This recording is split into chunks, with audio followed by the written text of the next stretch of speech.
Hi friends, இந்த video பார்த்தீங்கன்னா பிரிஞ்சி தான் செஞ்சுருந்தேன். இந்த வீடியோ எடுத்து ஆக்சுவலாக ரொம்ப நாள் ஆகிடுச்சு. என் ஹஸ்பண்ட் வீட்டில் லாஸ்ட்டாக செஞ்ச சாப்பாடுனே சொல்லலாம். இந்த வீடியோ எடுத்து ரொம்ப நாள் ஆகிடுச்சு, பட் போஸ்ட் பண்ணாமே வச்சுருந்தேன் போல். இப்போ தான் பார்த்தேன், ஸோ அதனால தான் போஸ்ட் பண்ணுறேன். தேவையான பொருள் வந்து எப்பயும் போல் தான் வெங்காயம், தக்காளி, இஞ்சி பூண்டு பேஸ்ட்டு, பச்சை மிளகா, பீன்ஸு, கேரட்டு, உருளைக்கிழங்கு எல்லாமே எடுத்துக்கிட்டேன். இந்த வாட்டி வந்து மீன் மக்கருமே வந்து சுடு தண்ணியில் போட்டு எடுத்து வச்சுக்கிட்டேன். வெங்காயம் வந்து தனியாக ரைத்தாக்கு கட் பண்ணி வச்சுருந்தேன் சைடில் தட்டில். ஸோ இந்த வாட்டி வந்து நான் குக்கரில் தான் செஞ்சேன். என் அம்மா வீட்டில் லாஸ்ட்டாக செஞ்சுருப்பேன் பிரிஞ்சி, அது வந்து குண்டாவில் செஞ்சுருந்தேன். இங்கே வந்து குக்கரில் தான் செஞ்சேன். ஸோ எண்ணெய் ஊற்றிட்டு பட்டை, கிராம்பு, ஏலக்காய், சோம்பு எல்லாமே ஆட் பண்ணிக்கிட்டேன். எங்கள் அம்மா வீட்டில் செய்யும்போது நான் அது எதுவுமே ஆட் பண்ணியிருக்க மாட்டேன், ஏன்னா எங்கள் அம்மாவுக்கு பிடிக்காதுன்றதுனால.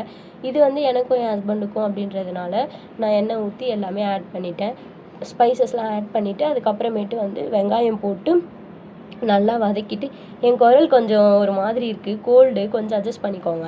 வெங்காயம் போட்டு நல்லா வதக்கிட்டு அதுக்கப்புறமேட்டு தக்காளி போட்டு நல்லா வதக்கிட்டு, பீன்ஸு, கேரட்டு, உருளைக்கிழங்கு எல்லாமே போட்டு நல்லா வதக்கிட்டேன். அதுக்கப்புறமேட்டு பச்சை மிளகா, இஞ்சி பூண்டு பேஸ்ட்டு, உப்பு எல்லாம் போட்டு நல்லா வதக்கிட்டு, நான் இஞ்சி பூண்டு பேஸ்ட் ஆல்ரெடி சொல்லியிருக்கேன், நான் நடுவில் தான் ஆட் பண்ணுவேன்னு. ஏன்னா அப்போ தான் நம்மளுக்கு அடி பிடிக்காத மாதிரி இருக்கும். இல்லைன்னா நம்மளுக்கு டக்குன்னு ஒரு மாதிரி அடி பிடிச்ச மாதிரி ஆகிடும். அதனால தான் வந்து நான் எல்லா காயுமே போட்டுட்டு வதக்கிட்டு அதுக்கப்புறமேட்டு இஞ்சி பூண்டு பேஸ்ட் ஆட் பண்ணேன். ஸோ அதுக்கப்புறமேட்டு மிளகாத்தூள் மட்டும் தான் போட்டிருந்தேன். மிளகாத்தூள் போட்டுட்டு தண்ணி ஊற்றிட்டு, தண்ணி நல்லா கொதி வந்தோடனே மீன் மக்கரும் ஊற வச்சுருந்தது போட்டுட்டேன். நல்லா ஊறி இருந்தது. அது போட்டு கொதி வந்தோடனே அரிசியுமே போட்டுக்கிட்டேன். அரிசி போட்டுட்டு சிம்மில் வச்சு ஒரு 2 விசில் தான் விட்டேன். ஸோ சூப்பராக ரெடி ஆகிடுச்சு. இந்த வீடியோ பிடிச்சிருந்துச்சுன்னா மறக்காமல் லைக் பண்ணி, ஷேர் பண்ணி, சப்ஸ்கிரைப் பண்ணிக்கோங்க.